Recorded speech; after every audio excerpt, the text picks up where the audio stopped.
6, 2018. Tonight's broadcast is one of my favorite subjects on one of my favorite books. It was given to me many years ago by a colleague who wanted me to share it with parents and consider it. And what threw me off was the title. In fact, two of my favorite books, the books that I recommend most to parents, have a title that on first glance doesn't make a lot of sense, doesn't necessarily bring you into it and bring you to a place that you think you're going to go to. One is The Dance of Anger by Harriet Lerner, especially the subtitle, because it talks about a woman's guide to intimacy. But once you understand the concept of the book, then the title makes perfect sense. And so it's one of my favorite books on boundaries. Tonight, I'm really going to take Harriet Lerner, Dr. Harriet Lerner's ideas and explore it. I'm going to give you the Reader's Digest version, as we used to say many years ago, version of the book to go through tonight and the concepts that come out of it. So first of all, I think a lot of people think of anger as something not to have. We talk about anger in our program with our clients as a secondary emotion, always covering up something else like fear or hurt or sadness or embarrassment. But if you delve a little bit deeper, you can find it. But from this perspective, it sometimes sounds like anger is not important and that we shouldn't feel it or pay attention to it. When on the contrary, it's true that we would be best served to pay attention to it and to learn to listen to what it is teaching us. And that's really what we're going to talk about tonight and draw out of Dr. Lerner's book. She says anger is a signal and one worth listening to. So that's where we start. It oftentimes, like I said, it covers up hurt. It exposes in us a lack of self-care, that our rights are not being respected by others in our life. It's a call to action sometimes. Our needs are not getting met. Somehow, some way, we're being taken advantage of or compromised. It can be that we're giving too much. And what's interesting about this particular concept, I often talk about that resentment, that's kind of a form of anger, is often a signal that we're not practicing good self-care, right? We expected to get back something from somebody. We expected somebody, this is really important, we expected somebody to do something for us that is really ours to do for ourselves, our boundary to keep for ourselves. Others doing too much for us, right? Requiring, asking for others doing a lot for us. And like I said, poor self-care. Anger preserves our integrity of self, right? It's one way that's a call to action for us to say, no, enough is enough. This is my boundary. I can't go any further. I'm not willing to do this. It can motivate us to say no. I think for a lot of families, it takes a while to get to a place with a child, and often that place is anger, where they're willing to send them away. Because prior to that, even though the child might be struggling, suffering immensely, that there's guilt or fear or other things in the way. And so for a lot of our parents, it has to get to a point of anger. I always get curious, what happens when the anger goes away? Can we maintain our boundaries in our course after the anger is gone? So it helps us, anger can motivate us to set a boundary for ourselves. It gives us permission to take care of our own needs. We can defend ourselves from others that are chronic violators of our boundaries, from predators in our life. Anger just is. Right? It's not, I think one of the things that I hear misunderstood in our culture is that we choose our feelings. When in reality, we don't. We don't have an experience of choosing our feelings. They're ours to own, but it's not a conscious choice the way you would select a menu item at a restaurant for dinner. And it's not behavior. I think what happens for a lot of people is because they conflate anger with behavior, they think they're getting a consequence for their emotion. When I work with men who are convicted of domestic violence in the state of California, they often talked in the beginning stages of their treatment as wanting to learn to control their anger, wanting not to be angry because they couldn't separate out the emotion from the behavior. And what I would teach them, what I teach our students, our clients, is Anger just is. It's just a feeling. You're not in trouble for being angry. You're in trouble for punching somebody in the nose. That's what you're getting this consequence for. That's what the reaction is about. In some cases, of course, we do get punished for our feelings. In some families, it's not okay to be angry, especially at parents. So for some people, anger is intolerable. It's scary. It's overwhelming. Knowing what we feel is a skill to develop. If I were to oversimplify what therapy is, what our program is, it's teaching how people how to feel. And really, we do that by talking, by asking questions, by asking them to check in, to share many times a day how they're feeling. And they come away knowing what's underneath their behavior, knowing what's underneath the behavior of others, right? They learn to develop the feeling muscle. We learn to fear our own anger, not only because it brings about the disapproval of others, but also because it signals the necessity of change.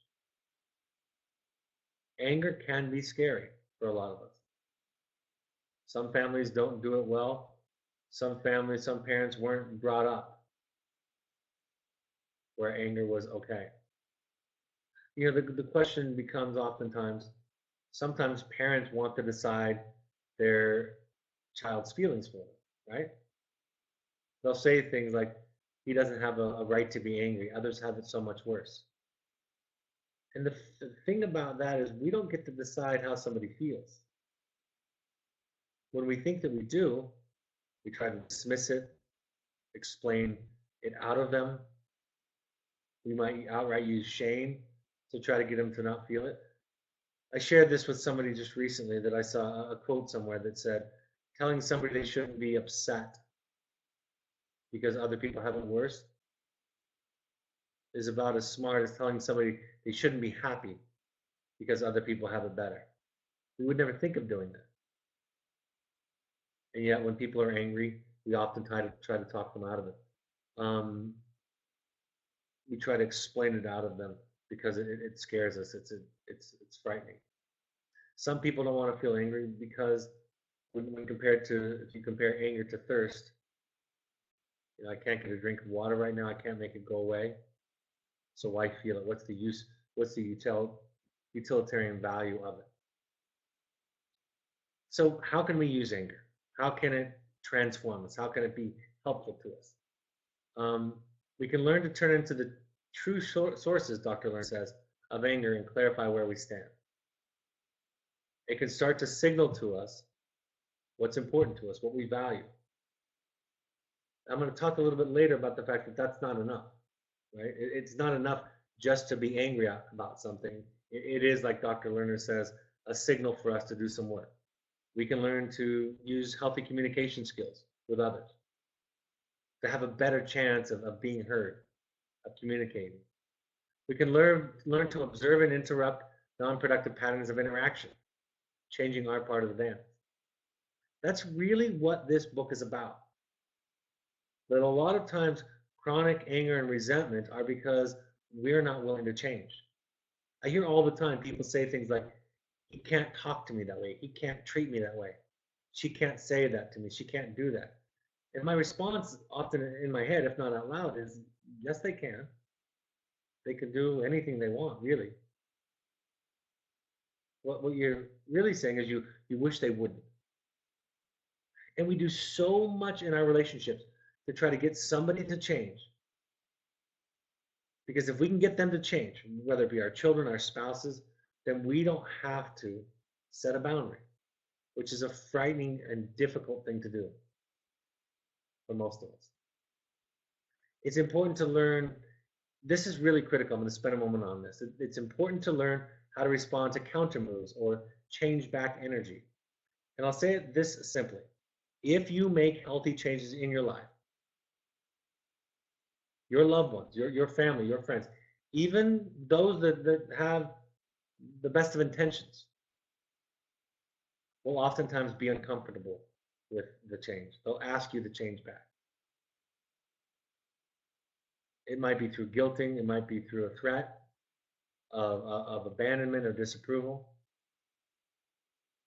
And so it's important for us to learn, if I set this boundary, if I make this change in my life, what might my mother, father, husband, wife, son, or daughter say to try to get me to change? It's one of the reasons why I ask parents to write a letter at some point, often, that says, here's how to best manipulate me, right? To name it, put it out there, even give it to your child, so that everybody understands the vulnerabilities that they have.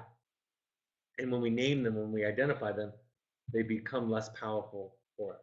So anticipate and plan for and consider a response ahead of time when people tell you to change back. Questions to ask yourself, Dr. Lerner says, what am I angry about? What's the problem? Whose problem is it?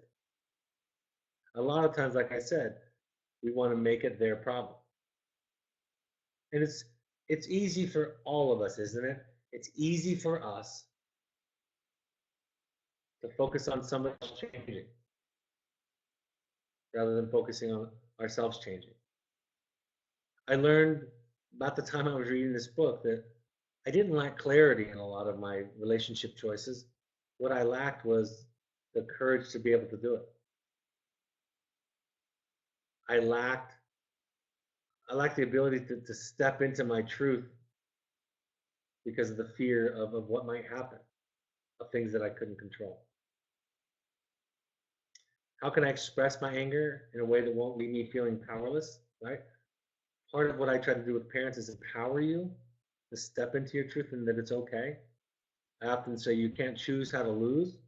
Excuse me, you can't win, but you can choose how to lose. It frees you up to express your truth, to set your boundary. And if you're easily moved off of your spot, off of your ground, because of the threat or response of a child, in essence, you reinforce whatever that technique is. How can I communicate without becoming defensive or attacking? I love that she talks about this in one way in her book. She talks about the obnoxious stage of therapy. I talk about this with clients all the time. That early on, when people are starting to make changes, starting to go to therapy, they're obnoxious about it. And she says it in a way to kind of normalize it, and so you can be soft on yourself, easy on yourself, and know that you're not going to get it right. But we can learn to communicate. Oftentimes it's abrupt in the beginning stages. Oftentimes it's about attacking the other person instead of calmly, peacefully, with serenity and clarity, stating your truth, stating what you need, stating your boundary, without the need to make the other person be the bad one. What risk and losses might I face if I become clearer and more assertive? I think it's a really important point for everybody in the family to look at. Really valuable. If there were no losses to change would be easy. All of us would be enlightened, right? We would all be perfectly not codependent. We wouldn't be suffering with the anxiety, the discouragement that we suffer with. So somehow our lack of clarity, somehow our lack of assertiveness serves us, protects us from things that we think are going to hurt us. And we're convinced that if we set our boundary, that the worst possible outcomes are going to happen. It's important to identify that, she says. Is it working? What can I do differently? Is me being angry that my spouse won't change, that my son won't change, that my daughter won't change, is that helping in this process? If our goal, she says, is to break a pattern in an important relationship, and or to develop a stronger sense of self, it's essential that we learn to translate our anger into clear, non-blaming statements about our own self. I remember, and I've told this story many times, about my son years ago. He borrowed a painting that he had painted for us. It stood in a prominent part of our house. It was a beautiful painting. It was a gift that he gave to us. And he asked if he could borrow it for an art show. And we said, sure, of course. And we were moving. We were selling our house at the time, and we were having a showing come up. And as the showing got closer, he still hadn't returned the painting. And I called him and asked for the painting back. And it's a very large painting. And so he told me why he couldn't get it back. He didn't have the right car. His friend's car that he borrowed to get it, he's out of town. And I hung up the phone, felt resentful, felt taken advantage of. I'd given him many chances. I started to go to the place of all the things that I've done for him, how I support him. I remember sitting on the rim of the bathtub in my bathroom, talking to my wife about it when she was getting ready in the morning, describing my resentment. And I was thinking about this book, and I realized, wait, this is a me problem.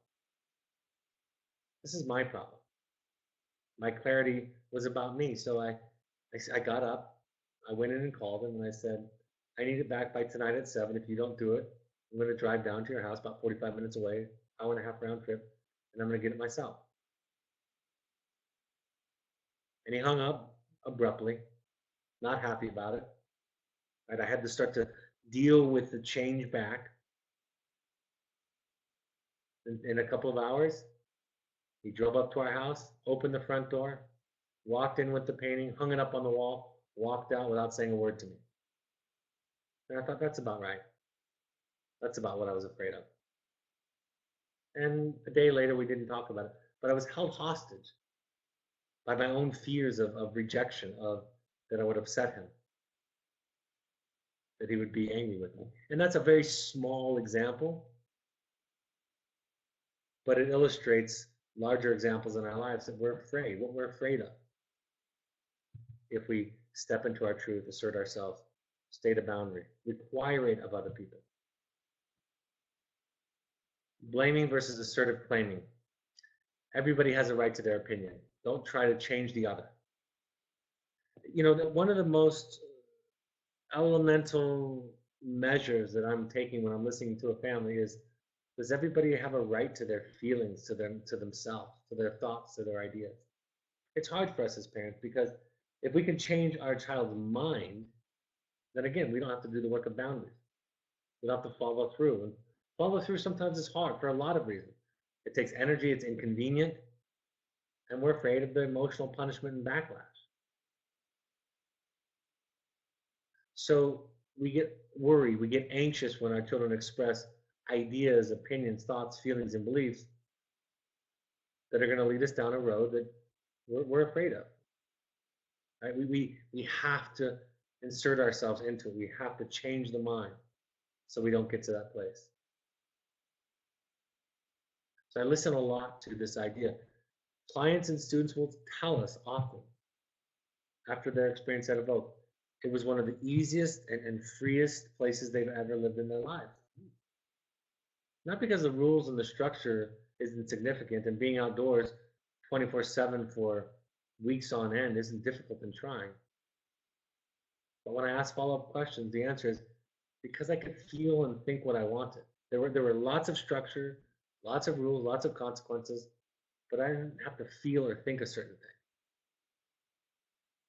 And again, that's one of the great challenges in our families. It's a great challenge for me as a father, whereas it's not a great challenge for me as a therapist. I'm not tied to, attached to what my clients feel and think. I am tied to and attached to what my children feel and think because I'm going to pay for that at some point. We use I statements instead of you statements. I talk about this all the time with families. Talk about boundaries in terms of what you need to feel okay. You're going to assert, take care of yourself. People often ask me, what's the difference between setting up a boundary to take care of yourself and asking your child to take care of you? Well, it's the who's doing the taking care of. I'm going to do this for me. Not I'm going to do this for you or for your own good or so that you learn a lesson. Those come with it. But I'm going to do it for me. And although they will resist us, our family, our loved ones will resist us in the short run.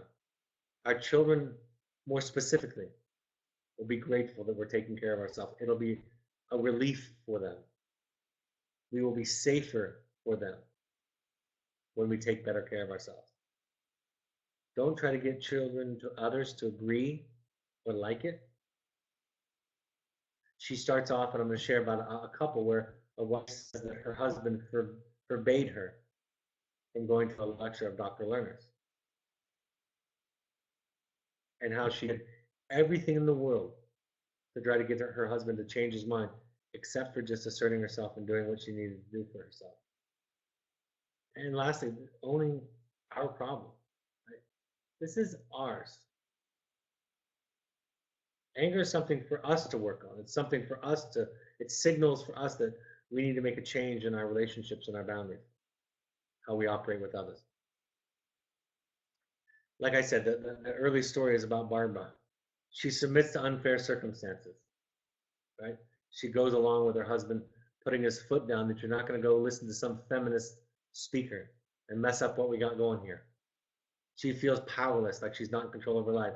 She has not effectively addressed the real issue at hand, which is her submission to this process. She sacrifices her own growth to bolster and protect her husband. She preserves the status quo in her marriage at the expense of her own self. There's a quote in my book that I borrowed from Wicked, the musical. And she basically says that, Alphabet says that in that musical. She says, if I have to be what you need me to be accepted, it's much too high of a cost to me. She avoids testing how much flexibility in her marriage has to tolerate change on her part. I felt that in my marriage. That was in what my wife and I call marriage 1.0. That was really what I was doing. Wasn't speaking my truth, trying to protect her, to protect the marriage, not be rejected, not make waves. And when we went through what we went through, we were both amazed at how much our marriage could tolerate. And it was terrifying. I was sure we weren't going to survive it, and we did. Barbara feels hopeless and powerless. She turns her anger into tears. She gets a headache. She does not like herself, and she believes that she behaved badly in the end. Because all she did is fight with her husband, argue with him, yell at him, debate with him, nag him, beg him, plead with him, try to guilt him. All these things are substitutes for boundaries. Those are all the things that we all get caught up in doing with our children, with our loved ones. We do everything short of setting a boundary. Dr. Lerner talks about the nice guy syndrome. We keep it to ourselves and we avoid making clear statements about what we think and feel. I see husbands and wives do this with themselves, do this with each other all the time. And they think they're doing somebody a great service by pleasing, placating, by saying yes, because they'd rather feel angry than guilty. And there's this dance that they do, right? I share this story because it was one time that we got it right, both of us. It doesn't we don't always get it right, but it illustrates what it looks like when it works, so that we understand what it looks like when it doesn't work. It was a Saturday, and I just finished running an intensive. I was actually standing right over there by the window, talking on the phone, finishing up my week's work, so that I could have the rest of the weekend off. And my wife walked into my office and she said, "Hey, I'd like to talk right now. I know you've been working all week and into the weekend, and if you can't do it, that's okay. I can talk to my friend or do something else. But if you can, I'd love you to do it." And I thought to myself, I want to say yes. I don't want to deal with the guilt of I'm working too much and then I don't have anything left over. I don't want to have that fight where I'm not a good husband and I'm putting my clients as a priority over my family. And if I could just be there for my family and not for the clients, it'd be better. So forth and so on. So, but I heard something and felt something, and I thought I'm just going to try telling the truth. And I just said I can't. I'd rather not. And my wife said, "I totally understand. That's great." And she walked out of the room. I was so happy for both of us, because what it would normally look like is what I described, right? I would either say yes and be resentful and be drained. That would lead to something coming out at some time, leaking or coming out sideways. Or I would say no, and then we would have this debate, argument about what kind of husband I was, what kind of father I would be. And I was proud of myself for stating my truth. That's my part of the equation. And I was grateful for my wife, for her being clear with her boundaries, asking for it, and realizing that I couldn't give it, and it didn't make me a bad husband. It just made me a human husband, and that she could take care of herself somewhere else.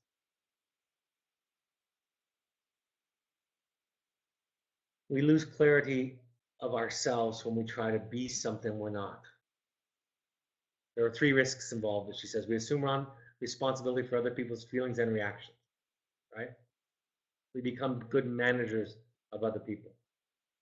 We relinquish our primary responsibility to proceed with our own growth and ensure the quality of our own lives. We abdicate it to others. This is essentially codependency. I'm going to get my needs met through you instead of the courageous, absolutely terrifying task of getting them met for myself. I saw a video recently with Will Smith. I think I've shared this on a broadcast before, but it was powerful. A friend sent it to me. Will Smith is not where I usually go to get my wisdom, but he said I might like it. And he talked about how he and his wife Jada Pinkett Smith, about how early on in their marriage they thought it was their job to make the other person happy. Like Will's job to make his wife happy, and vice versa. He said they got up to a point in their marriage where they realized it was their job to get happy and come to the marriage happy, right? And that's a different way of thinking about it. With our children, we don't talk about it in terms of making them happy, but we think about it in terms of serenity. It's my child's job to give me serenity.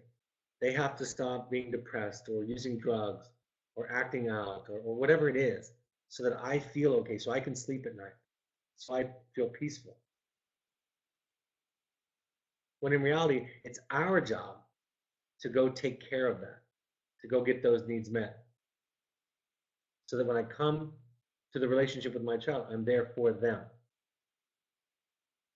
That's essentially what this book is about. It's not about finding female intimacy. It's about learning to show up, where we take care of ourselves,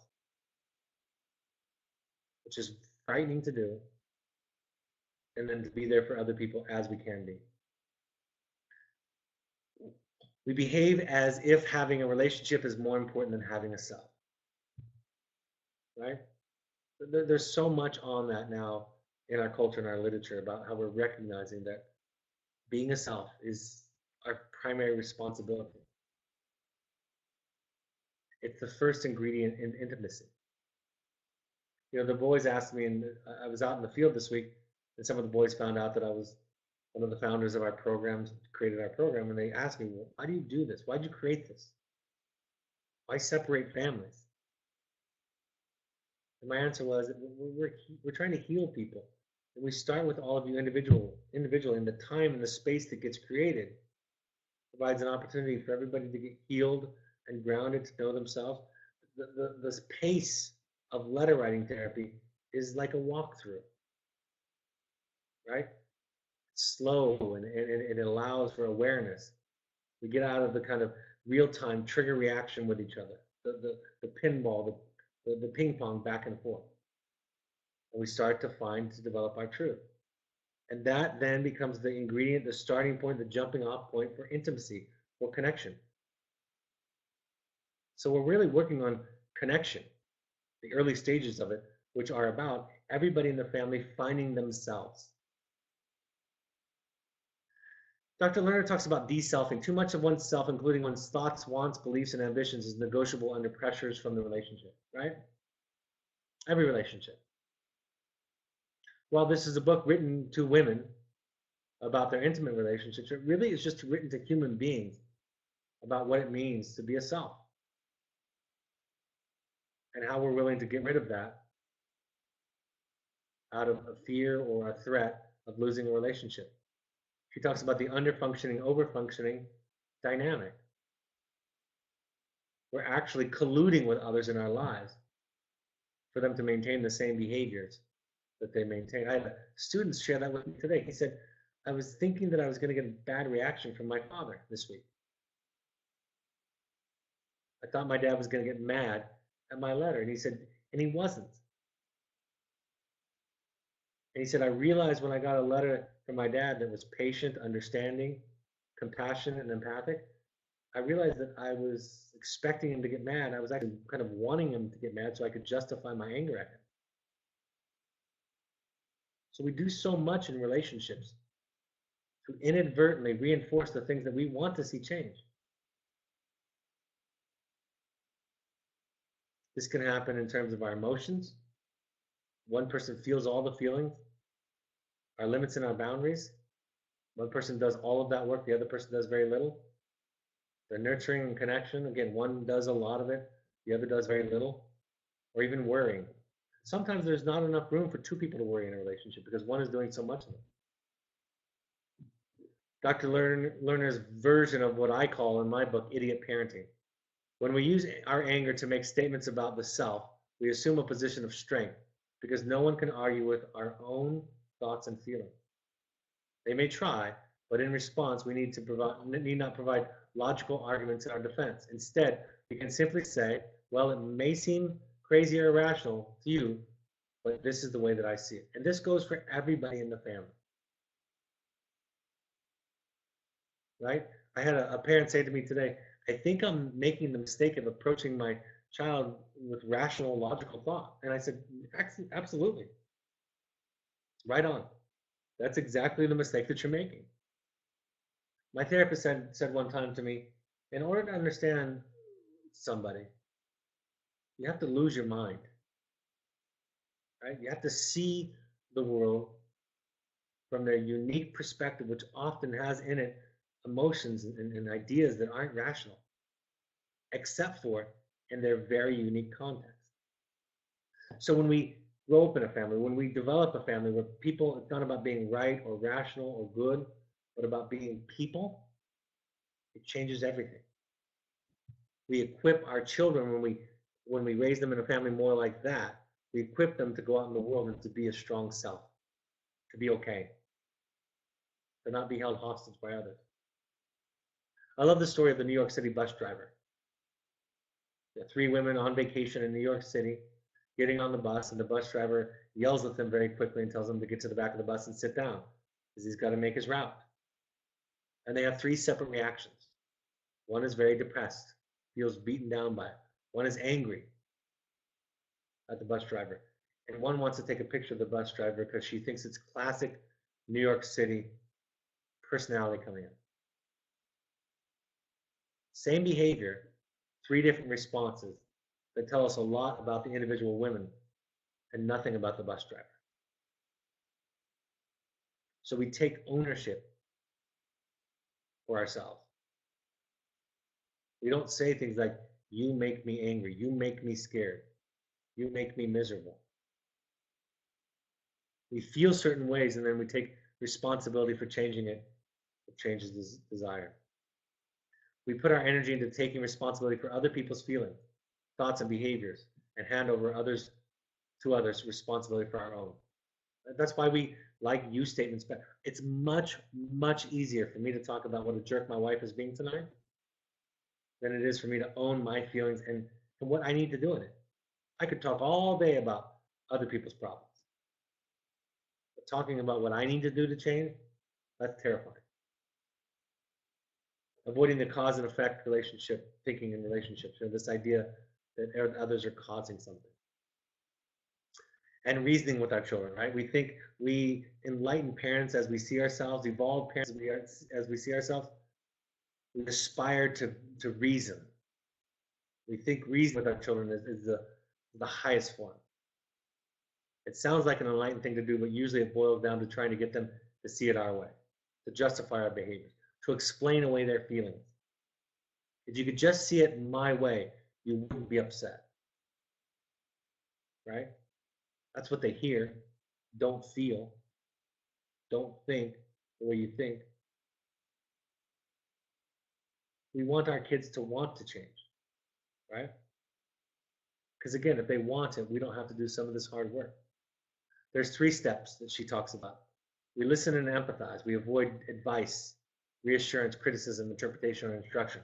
We just listen. We provide a container. You don't have to counter it. You make your own decision regardless of the child's emotionality, rather than giving in and blaming the kid for always getting their way and being manipulative. I talk about this all the time. Being manipulative is not, it's not an indictment of the child. It's a revelation of where you're vulnerable. Some children are more gifted in the art, for sure. But really, it's more about you than it is about them. Take responsibility for setting clear rules and enforcing them. That's our responsibility. It's why I always talk about the real work. The real work is your recovery, for your issues, for your codependency. That's the real work to focus on. Make that the project.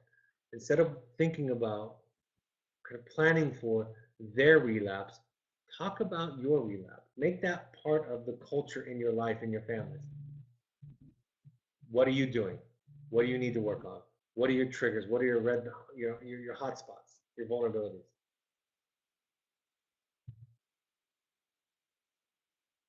Anger and guilt are almost incompatible, excuse me.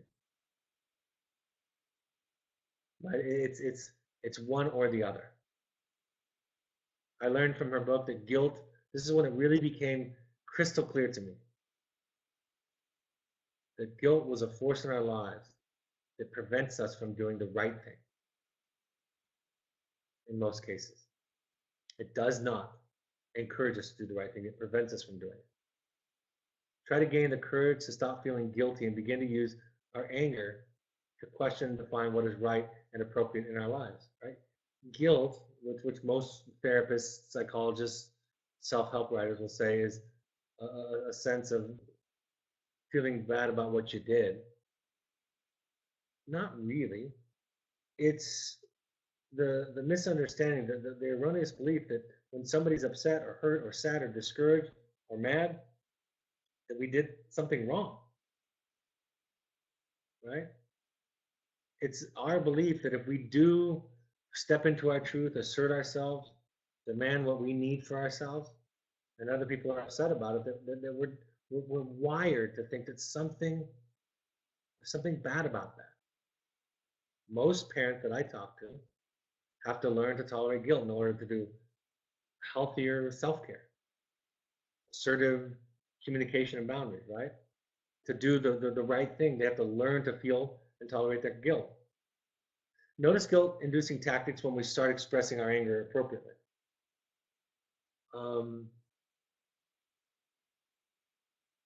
Just be ready for that change back energy. Being told that you are selfish, immature, egocentric, rebellious, neurotic, irresponsible, ungiving, cold, etc. Right? Those are the kinds of things that we are told and we tell other people when they start to take care of themselves. Counter moves are what she calls change back energy. Anticipate them. Know what your vulnerabilities are. Behavior will likely escalate. It doesn't go away immediately. It actually gets worse initially. Hit and run doesn't work. We summon up the courage to set a healthy boundary. We set the boundary, and then we think, oh, I'm glad I don't have to do that anymore. I really faced a dragon, a ghost in my life. And you did. But unfortunately, you're going to have to do it another 100 times for it to sink in. It doesn't work to do kind of a hit and run. Independence, she says, means that we clearly define ourselves on emotionally important issues, but it does not mean emotional distance. It will feel like emotional distance. It will feel like uncaring. I remember telling a mother, when you start to practice more regularly healthy boundaries with your child, it will feel to you like abandonment and distance. No matter how your daughter reacts. And most likely she'll accuse you of that, by the way. And both things came true. You know, I worked with his mother for a while, and she came to me at one point having set some difficult, courageous boundaries with her child, not responding, not reacting in the old ways. And she felt absolutely miserable. In the story about a woman setting a new boundary with her mother, Dr. Lerner says, be prepared for attack, withdrawal, threaten, and do her old thing. Notice these patterns in letters from children to parents at Evoke. She calls these tests, right? That's the kind of change back energy. I love the story of a mother with an aging father, the father asking this mother to do more and more. She has her own family, her own needs, and she gets to a point where she realizes, I just can't do it anymore. I can't continue to do this anymore. And so she comes to this conclusion. She says, no matter how, this is important, no matter how long I'm in therapy, I'm still going to feel guilty if I say no to my father. But if I keep saying yes, I'm going to feel angry. So if I'm going to change, I guess I'll just have to learn to live with some guilt for a while. Again, about the time that I read this book, I realized I thought therapy was going to take away the guilt, make it easy. It didn't. It made it tolerable. I got to see where the guilt was coming from, what was its origin, really the face of my guilt. But when I left therapy, I had to do terrifying things if I was going to do this work.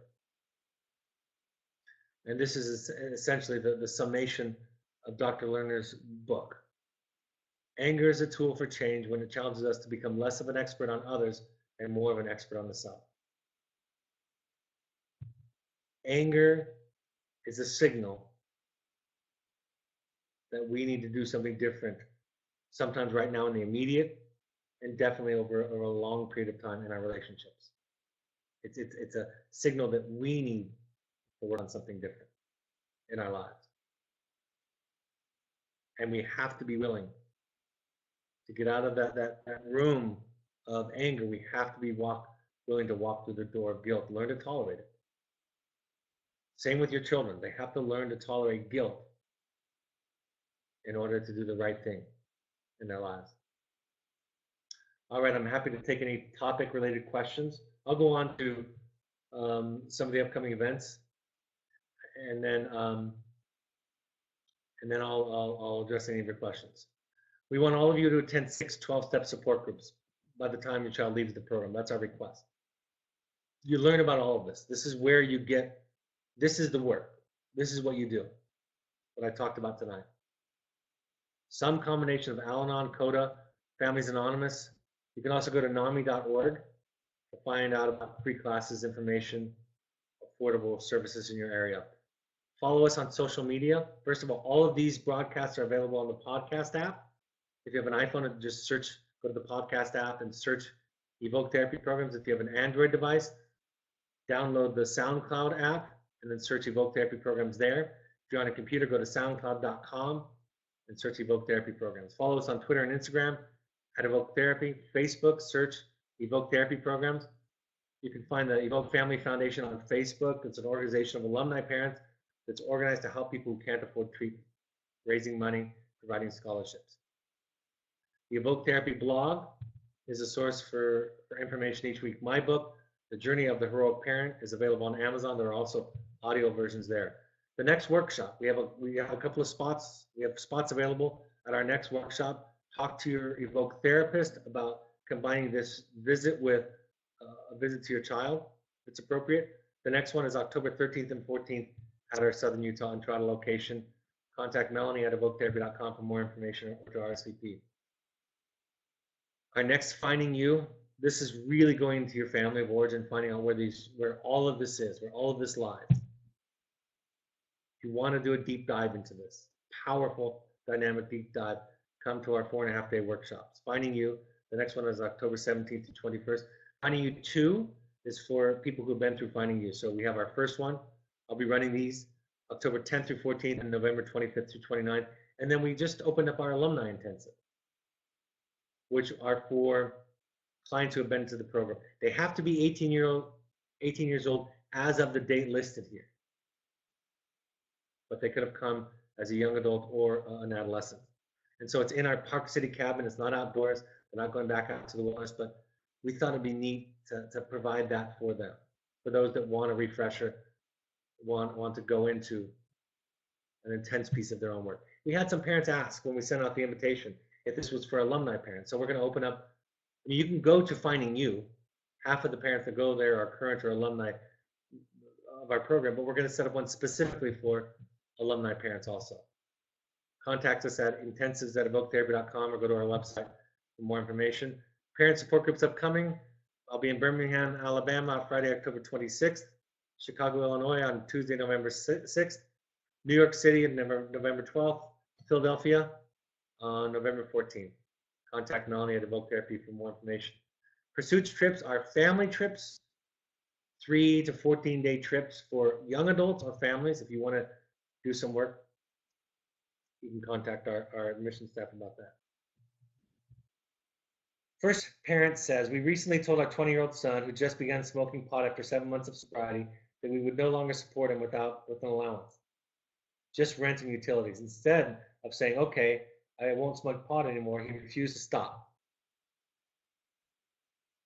which is what I completely expected, as he has no job or mode of support. He called me several times the next day just to chat, or asked me for boxing lessons or a doctor's appointment for his acne, providing support for basic medical needs. What is this all about? I don't know for sure. It could be about him wanting to maintain some kind of connection with you, hoping to soften you up. It might be, on the positive side, it might be that he's free. Now you're not holding something over his head, and he can just have a relationship with you, right? My mother can't hold anything over my head, so I can just have a relationship with her. So if I were being skeptical, I would say it's to kind of find a way back in. If I were being optimistic, I would say maybe you can just have a relationship with him that's adult to adult, since you don't get to dictate what he does anymore. What tips or advice can you provide to prevent reacting towards others in a negative way instead of enabling a more positive choice or behavior in the moment when anger is felt? It's a lot of a great book, and I did a broadcast on it, is a book called Nonviolent Communication. A lot of it's about communication. I came into in-service just this week, and I was frustrated with something that I saw in some of what I saw. And so I made an all or nothing statement to open up. And one of my therapists came up to me afterwards and he said, hey, I want to give you feedback. When you came in, you used the word never in describing something. And I know, he said, I know you value language and its importance. So I just want to give you feedback that maybe that wasn't the best way to start. And I thought about that. I thought he's right. I did say that, and I do believe in language. I do value language. And I thought to myself, what was happening? What would I have said if I could do a do-over? And what I would have said was, I'm frustrated because I'm seeing something sometimes that I don't like. But I was trying not to be frustrated. I was trying not to feel, and so it leaked all over the place. So my answer to you is do the best you can. Read or listen to the broadcast on nonviolent communication or our communication model. Share your feelings, but not to get the other person to change, but just to own them. Own it. This is where it's coming from. It's mine. You don't have to do anything about it, but this is where it's coming from. And then assert yourself. And be kind to yourself if you make a mistake. And if you provoke a reaction, look at how you might have contributed to it, but it's not necessarily about you. The other thought that I had is, he was right, but that, it's also the job of the listener just to hear the non-I feel statement, the non-assertive statement.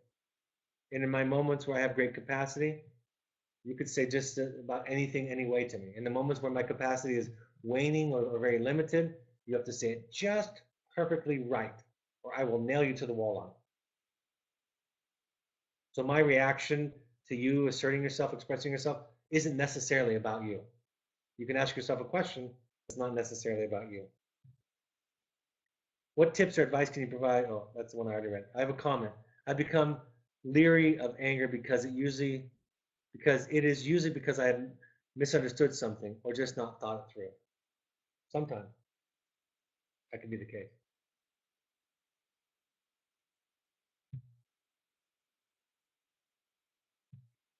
Somebody asked a question, where will you be speaking in Birmingham?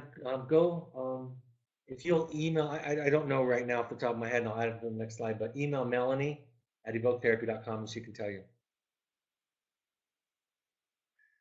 I have another question that says, if we don't share with our children how their behavior impacts us, for example, when you're out past your agreed upon curfew, I worry that something may have happened. How will they learn to see past themselves and their own gratification? Boundaries. They'll figure it out. I used to do this thing with the kids where we would be hiking together, and we'd walk past a piece of garbage. And I usually walked in the back of the group because I was talking to a student and having a session and wanted some distance, and so I'd be last on the trail. And so I would call all the group back. So it would take a while. They'd all come back. I would stand next to the garbage because it's our expectation that we clean up garbage as we go. And I would just say, would somebody pick up the garbage? And they'd all look at me funny, and one of them would pick up the garbage. I didn't have to give a lecture. Didn't have to teach them anything. Children learn through boundaries. They learn when we show up as a self. They learn when we assert ourselves. But we don't want our children to do it because it makes us feel a certain way. Because if we do that, it wires them to believe that what other people think about them is about them. And when other people feel something good, they've done well. And whenever somebody feels something, negative or sad, they've done poorly. And we know that's not the case. That's where we get trapped as, we're doing that to our children. We're measuring how we do by how they feel. We're held hostage by that because of our own upbringing. There's a saying in Al-Anon that says, what you think about me is none of my business. We have to let go. We can be informed by it. We can ask questions about ourselves, but ultimately we have to let go of what other people think and how they see us in order to grow up and to become a self.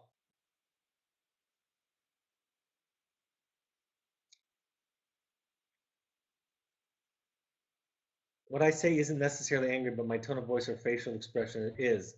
Obviously, I'm angry, but I really have a difficult time changing this. Any suggestions on how to be more self-aware of this? Yeah, me too. Own it. I said it to my staff the other day. I said, I know my energy isn't helping. I say it to my children all the time. I know when I get really upset and I leak all over the place, it's not welcoming. People aren't there to say, "Oh, I'm so glad you're sharing with us what's going on," right? It's just you just own it, just wear it, acknowledge it, empathize with how hard you are to deal with sometimes. Say it's yours and not theirs. That's the key. This is mine. You don't have to do anything about it. When a child told me the other week that his goal was to make his parents proud, I said to him, "That's not your job to make them proud." And he looked up at me and he said, "Nobody thinks that way." Right? These kids essentially believe that it's their job to make you happy, and it's not. It's your job to make you happy. It's their job to figure out their lives. And that's plenty hard for them, as we see.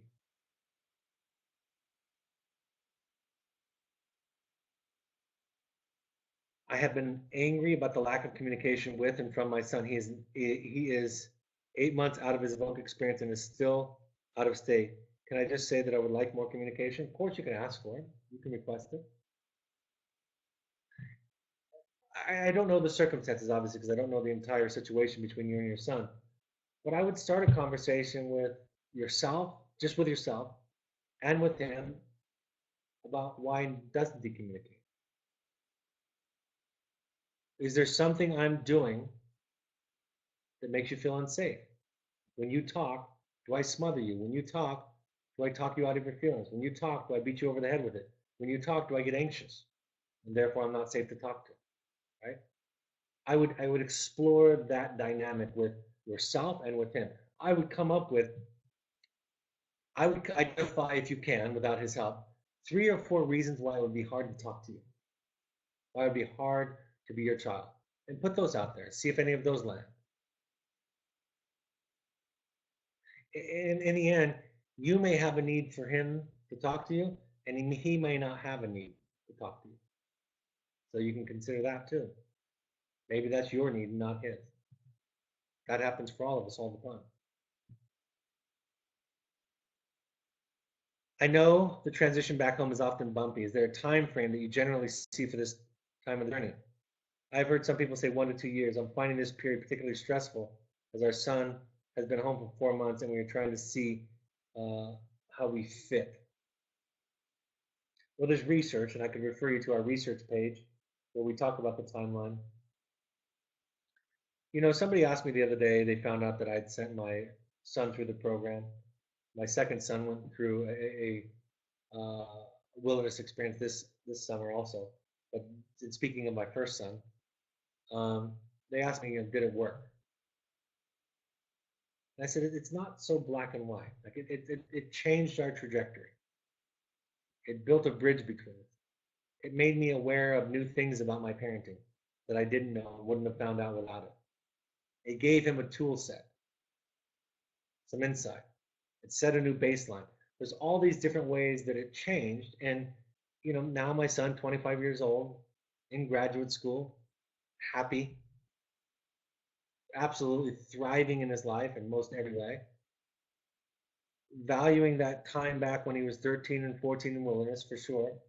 You might say, in a very binary way, many years later, it worked or contributed, but it was more just about, it's just different. It's just more tool.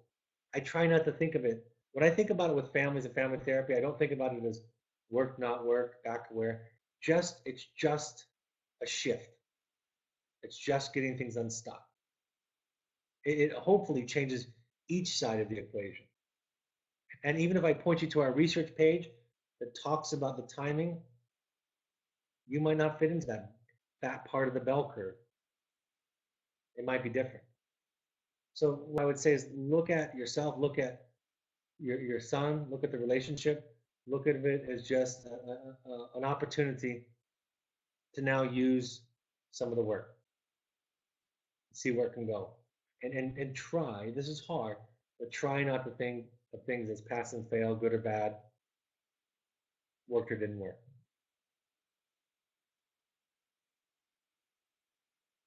Well, thanks, folks. Thanks for joining us. Thanks for the questions. Next week, I'm going to be talking about this is really, for me, a really important one. I'm going to be talking about the balance of self and parenting, right? I think so many people, when they hear what I talk about, they hear like, don't take care of yourself, or, you know, be there for the child, sacrifice everything, be selfless, be a container. And I'm going to talk about how it's okay for you to show up, and how when you do that, you require your child to develop empathy for living with another, right? Recognizing another. So I'm really looking forward to that based on some of the work that I'm experiencing and watching now that I'm back in the field. Thanks for joining us. Thank you on behalf of your child for being willing to look at this work, to do this work. And I hope these points of contact are helpful. I'll talk to you next time. Take care. Bye-bye.